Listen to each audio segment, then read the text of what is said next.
오늘 우리에게 주신 하나님의 말씀은 사무엘하 22장 1절에서 7절입니다. 찾으신 후에 저와 여러분이 한 절씩 교독하시고 마지막 절은 합독하시겠습니다. 제가 가진 성경은 구약성경 501쪽이 되겠습니다.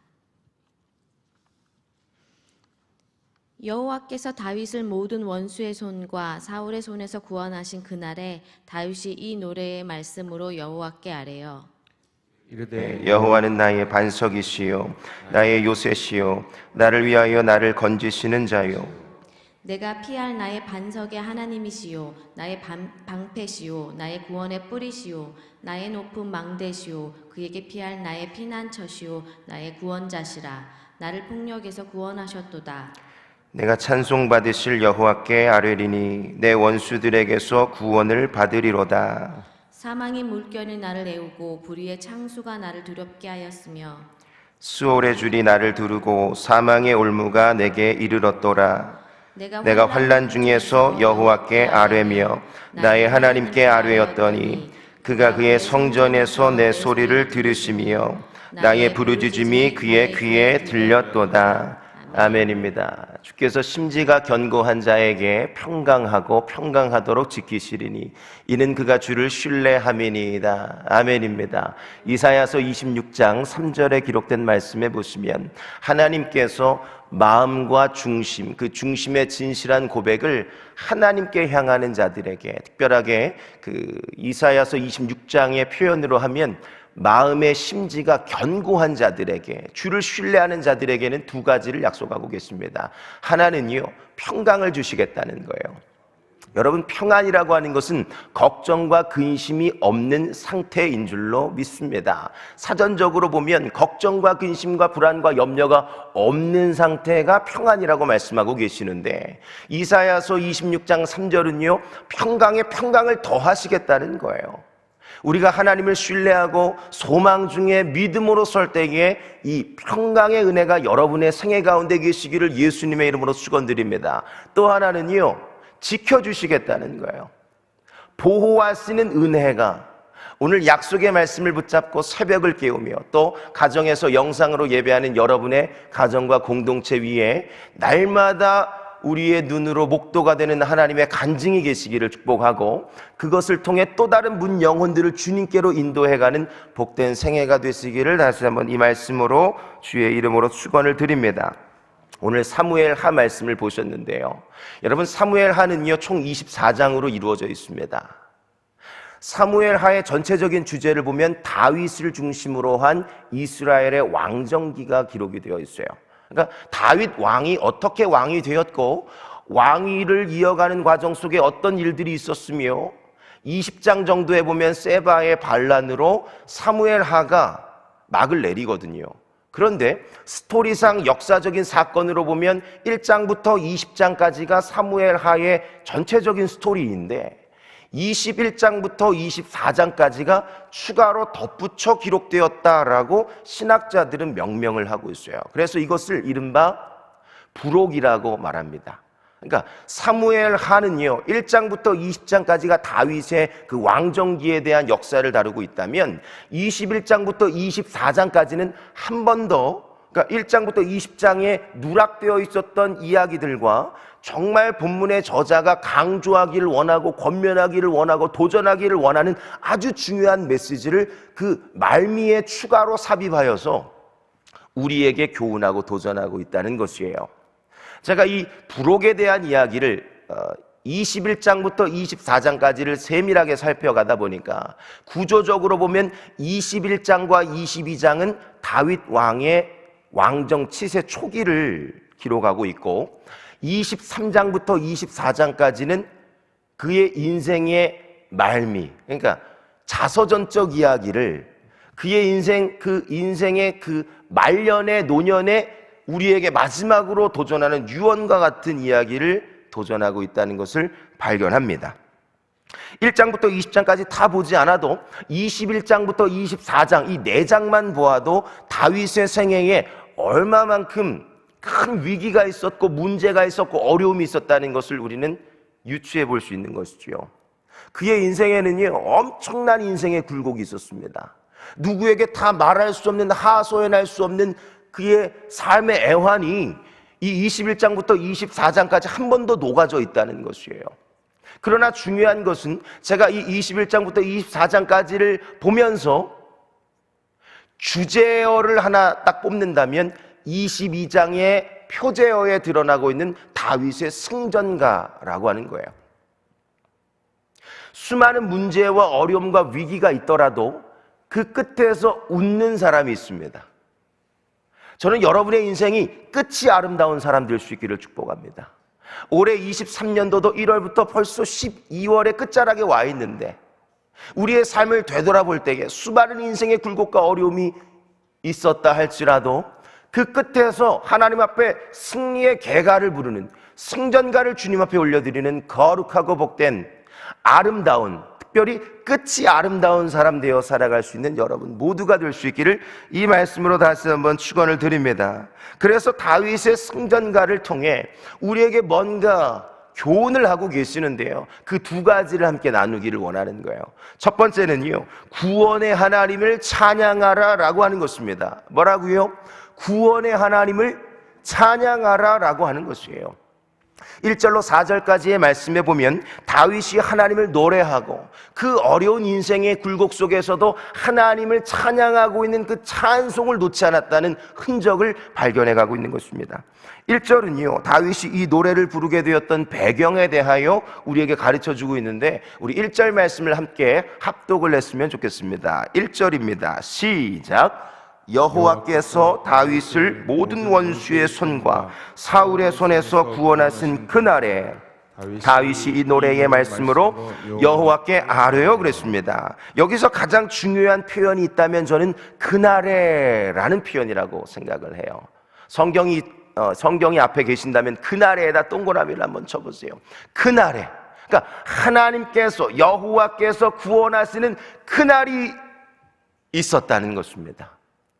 인생에 수많은 굴곡과 어려움이 있을지라도, 지금 내가 문제와 어려움을 경험하고 있을지라도, 특별히 죽음의 위협, 관계의 어려움, 가정과 자녀와 직장의 삶의 문제가 있을지라도, 내가 해결할 수 없는 문제가 있을지라도 반드시 하나님께서 건져주시는 그날이 있다는 것을 다윗은 알고 있었다는 거예요. 여러분들에게도 그날이 반드시 도래하게 될 줄로 믿으시면 아멘 하시기를 바랍니다. 그러면 우리는 이 구원의 하나님을 찬양하는 찬송의 놀이를 잃어버려서는 안 된다는 것이에요. 여러분, 특별히 하나님께서 다윗의 인생에 들어가 보면 모든 원수의 손에서 건져주셨다는 표현이 있어요. 그죠? 그리고 사울의 손에서 건져주셨다는 표현이 있어요. 관계에 어마어마한 어려움이 있었다는 것을 지금 유추해 볼 수 있는 것이지요. 모든 원수와 사울의 손에서 건져주셨다. 근데 어떤 학자들은 이 사울이라고 하는 표현을 통해서 이것은 다윗의 왕정 초기를 암시하는 것이다 라고 해석하는 사람이 있고, 또 사울이라고 하는 단어를 스올이라는 단어라고 해석을 해서 인생의 아주 구렁텅이의 어려움, 그러니까 모든 원수라는 표현과 맞물려 가지고 이것은 인생 말미에 왕정 후기에 지은 것이다 라고 해석이 갈리기도 하지만, 뭐 왕정 초기든 왕정 말미든 어쨌든 중요한 것은 다윗의 인생 속에 문제와 어려움이 엄청났다는 것을 우리에게 지금 1절은 가르쳐주고 있는 것이에요. 그러나 그럼에도 불구하고 다윗은 무엇을 놓지 않았다고요? 그날이 도래하게 된다는 것을 놓치지 않았다는 것입니다. 또 하나 중요한 것이 있다면 본문의 기록 시기와 또 본문이 위치하고 있는 위치, 기록의 위치를 놓쳐서는 안 됩니다. 두 가지를 말씀드렸어요. 기록의 위치와 본문의 위치를 놓치면 안 된다는 거예요. 기록의 시기와 본문의 위치. 그러니까 사울이라고 하는 표현을 통해서 다윗 왕정 초기에 이것이 기록되었다면 사무엘 하의 서두에 이것이 기록되어야 하겠죠. 그죠? 그런데 사무엘하 말미에 이것이 기록되고 있다는 것은 본문의 위치는 지금 마지막이라는 거예요. 그러면 이 본문을 사무엘하를 기록했던 보통 나단과 갓 선지자가 저자라고 유추하고 있는데 이 저자의 의도성이 있다는 거예요. 먼저 있었던 일이면 서두에 보통 기록을 하는데 말미에 이것을 지금 가져다 놓는다고 하는 것은 저자의 의도성이 있다는 것입니다. 저는 이 기록 시기와 본문의 위치를 통해 또 하나의 교훈을 발견하는데, 다윗의 인생 속에 하나님과 하나님의 임재, 그리고 하나님이 건져주셨던 것이 그의 인생에 매우 중요한 키포인트였다는 사실을 저자를 통해 다시 한번 강조하고 있다는 사실을 이 말씀을 통해 보고 있는 것이에요. 또 하나는요, 시제의 중요성을 놓치면 안 돼요. 여러분, 1, 2, 3절 말씀은요, 과거의 시제로 쓰였습니다. 특별히 3절 말씀을 띄워주시면 후반절에 하나님께서 이미 건져주셔서, 구원해 주셔서, 내가 기도를 했는데 그 기도에 응답을 주셔서 나를 폭력에서, 그 어려운 문제에서 구원하셨도다 라고 기록했어요. 이건 과거형이죠. 이미 구원을 받은 것입니다. 구원을 받고 나서 하나님의 이 구속에 구원하신 하나님의 손길을 찬양과 노래로 지금 경배를 하고 있다면, 4절 말씀에 내려와 보면 아직 또 다른 문제가 연출되고 또 다른 문제의 어려움 속에 허덕이고 있으면서도 하나님께서 반드시 나를 구원하여 주실 줄로 믿습니다라고 하는, 미래에 하나님 나를 반드시 건져주실 줄로 믿습니다라고 하는 그 믿음의 고백과 결단이 지금 4절에 기록이 되고 있는 거예요. 그러니까 과거의 시제와 미래의 시제가 함께 지금 녹아져 있죠, 이 문단 안에.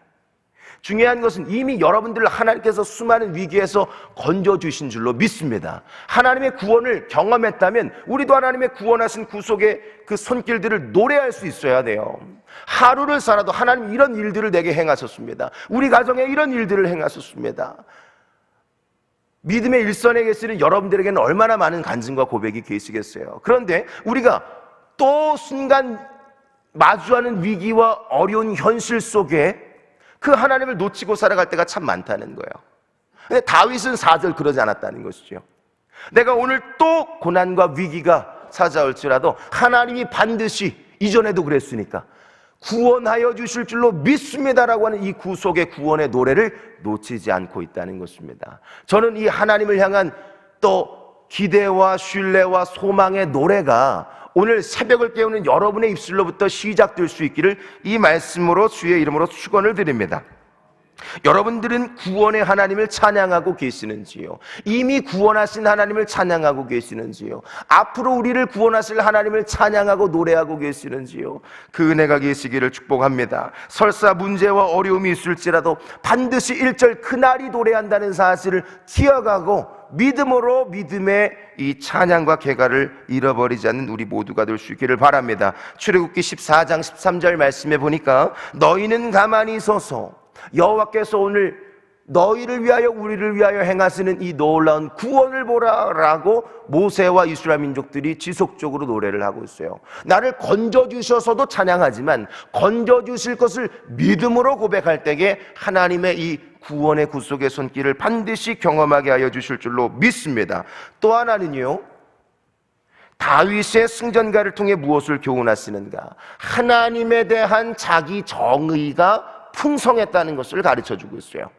하나님에 대한 자기 정의, 그러니까 누군가가 여러분들에게 하나님이 어떤 분이세요? 라고 묻는다면 다윗은 하나님은 이런 분이십니다, 하나님은 이런 분이세요 라고 하는 하나님에 대한 자기 정의가 매우 풍성했던 사람이 다윗이라고 가르쳐주고 있어요. 2절과 3절 말씀에 그런 이야기가 있는데요, 2절은 제가 읽고 3절은 합독을 했으면 좋겠습니다. 2절입니다. 이르되 여호와는 나의 반석이시요 나의 요새시요 나를 위하여 나를 건지시는 자시요. 3절 시작. 내가 피할 나의 반석의 하나님이시요 나의 방패시요 나의 구원의 뿌리시요 나의 높은 망대시요 그에게 피할 나의 피난처시요 나의 구원자시라. 나를 폭력에서 구원하셨도다. 아멘입니다. 2절과 3절 말씀에 보면 다윗이 하나님은 이런 분이십니다 라고 하는 다윗의 하나님에 대한 자기 정의가 기록이 되고 있어요. 2절 말씀에 보니까 하나님 어떤 분이세요? 하나님은 반석이십니다, 요새십니다, 나를 건지시는 분이십니다 라고 노래하고 있죠. 3절 말씀에 내려와 보면 또 반복이 되고 있어요. 하나님은 반석의 하나님이십니다. 방패가 되시고요, 구원의 뿔, 나의 힘과 능력이 되시고요, 높은 망대가 되시고요, 내가 힘들고 어려울 때마다 찾아가서 피할 나의 피난처가 되시고요, 또 하나 나의 구원자가 되십니다. 그 하나님 나를 구원하셨다면 또 다른 나의 위기와 이 위험한 지경에서 나를 건져주시고 살려주시고 새롭게 하여 주실 줄로 믿습니다라고 하는 것이 3절 4절의 2절의 고백인 것이에요. 저는 이런 하나님에 대한 자기 정의가 풍성한 여러분의 생애가 될 수 있기를 바랍니다. 여러분의 인생 속에 하나님은 어떤 분이셨어요? 어떤 분이세요? 라고 누군가가 묻는다면 하나님은 좋으신 하나님이십니다. 신실하신 하나님이십니다. 약속을 이루시는 분이십니다. 이런 하나님에 대한 자기 정의가 계셔야 할 줄로 믿습니다. 이미 우리는 구속을 경험하셨잖아요. 일상 속에 크고 작은 기도의 응답들을 경험하셨잖아요. 그렇다면 하나님을 향한 이 구원의 구속의 노래를 잃어버리지 않고 그 하나님에 대한 풍성한 자기 정의를 가지고 살아갈 때에 여러분뿐만이 아니라 여러분들을 보고 또 다른 문영혼들이 돌아오는 놀라운 역사가 시작될 줄로 믿습니다. 다윗은 BC 1000년경이잖아요. 3000년 전 사람인데 오늘 수천 년이 흘러도 다윗의 이름이 거론되고 다윗의 하나님에 대한 이야기가 오늘 제 입술을 통해 대언되고 있다는 것은 그만큼 다윗의 인생 속에 위기와 어려움과 문제가 컸다는 것을 반증하고 있는 것이며, 또 하나 거기서 침식과 잠식되어 살아가는 것이 아니라 낙심과 위기와 절망 속에 늘 푸념하고 원망하고 불평하고 이러고 살아가는 것이 아니고 하나님 앞에 변함없는 마음과 중심의 진실한 고백을 놓치지 않고 살았던 다윗의 마음의 결단과 신실함을 우리에게 도전하고 있는 것이에요. 저는 오늘 21세기를 살아가는 여러분의 모든 인생과 생애가 다윗의 승전가로 가득할 수 있기를 축복합니다. 그런데 중요한 것은 다윗이 이런 구속의 하나님을, 구원의 하나님을 찬양할 수밖에 없었던 이유가 오늘 본문의 7절에 기록되고 있는 거예요. 오늘 7절이 여러분의 약속의 말씀이 될 수 있기를 바랍니다. 우리 7절을 마지막으로 합독합니다. 7절 시작. 내가 환난 중에서 여호와께 아뢰며 나의 하나님께 아뢰었더니 그가 그의 성전에서 내 소리를 들으시며 나의 부르짖음이 그의 귀에 들렸도다. 아멘입니다. 다윗에게 인생의 굴곡이 어마어마했다고 제가 말씀을 지금 나누고 있지요.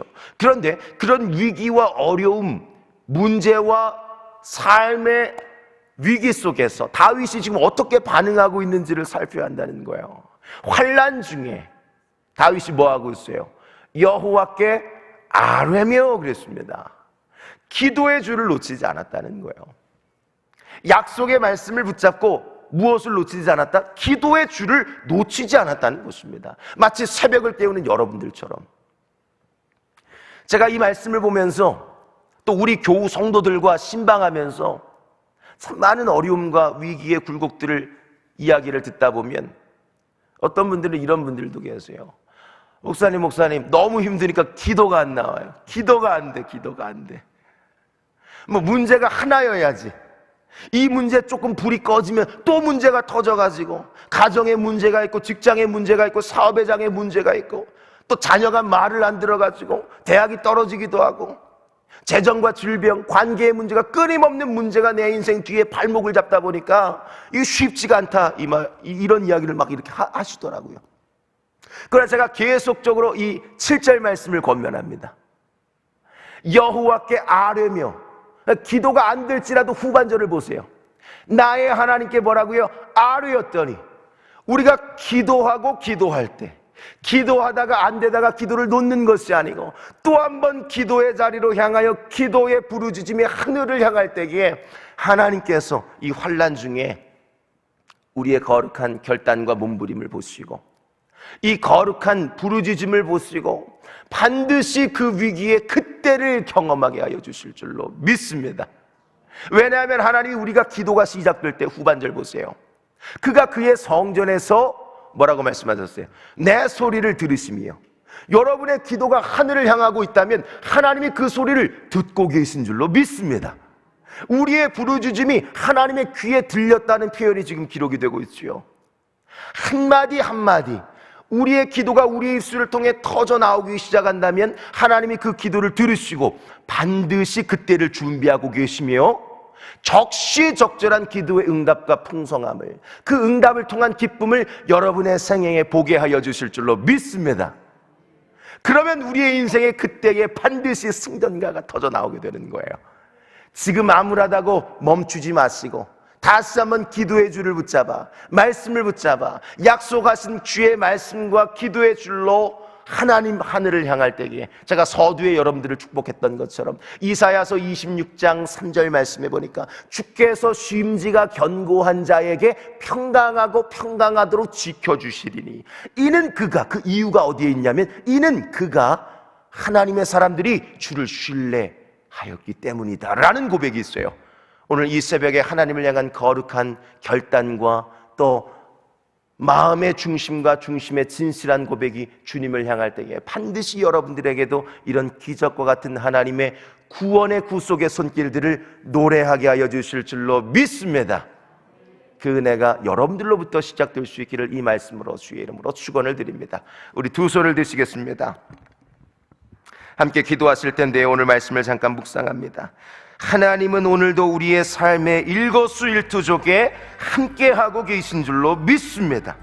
임마누엘 동행하고 계신 하나님께서 여호와 일에 이미 우리의 기도가 시작될 때 준비하시고 예비하고 계신 줄로 믿습니다.